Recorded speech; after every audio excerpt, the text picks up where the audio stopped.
Hello la team et bon dimanche à tous.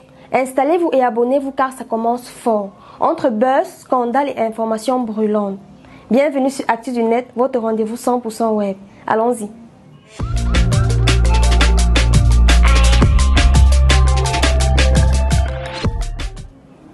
Un drame secoue la scène culturelle camerounaise.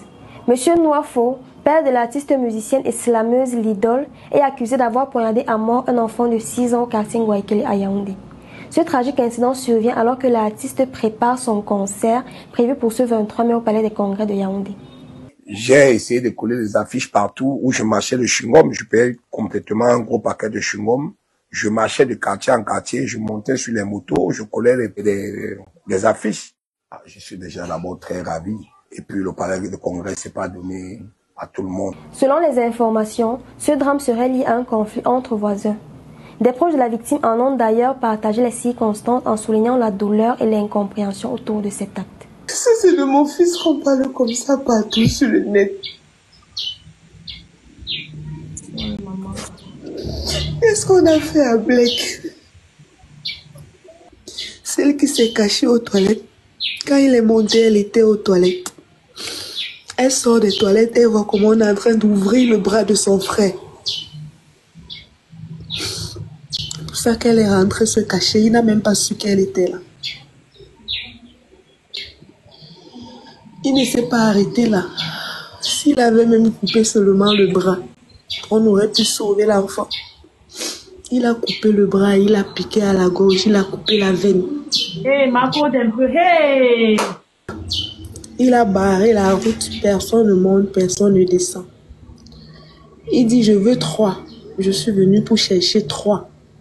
J'ai eu un seul, je veux 3. Les autres sont où? Mon frère monte en courant. C'était pas dans le but de... C'était pas dans l'espoir de rencontrer le monsieur. La priorité était de sauver son enfant.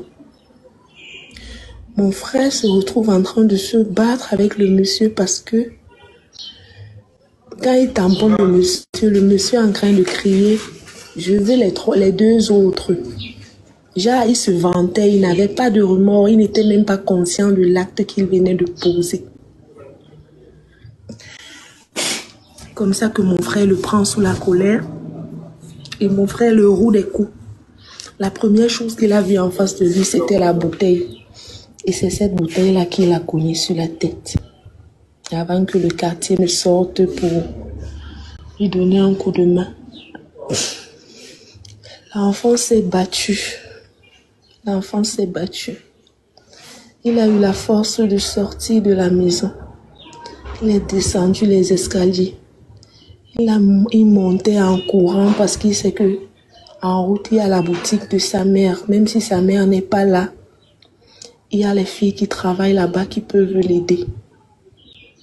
L'enfant courait, il pleurait, il demandait de l'aide. Il s'est écroulé.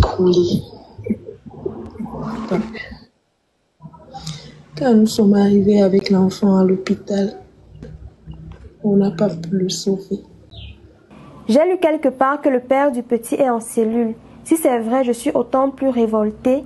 Donc, il vient défendre sa famille dans sa propre maison et c'est lui qu'on met en cellule. Collez-lui la paix, bande de bâtards. Elle au moins a un père. La responsabilité pénale est individuelle. Normalement, on devrait annuler les concerts de sa fille avant de continuer. Je dis que c'est un grand bagarreur et il est dans mon quartier, non. C'est un criminel là-bas, mince. Fallait voir l'enfant là au sol. Bref, lui de même, il est entre la vie et la mort. Le quartier a fait sa fête. Pourquoi insister sur l'idole? Elle n'est pas responsable des actes de son père. Il ne faut pas salir son image. Nos pensées vont vers la famille de ce petit enfant décédé, confronté à cette épreuve très difficile et irréaliste. Abonnez-vous, likez, partagez, commentez, recommandez et surtout ne ratez pas le prochain épisode. À plus!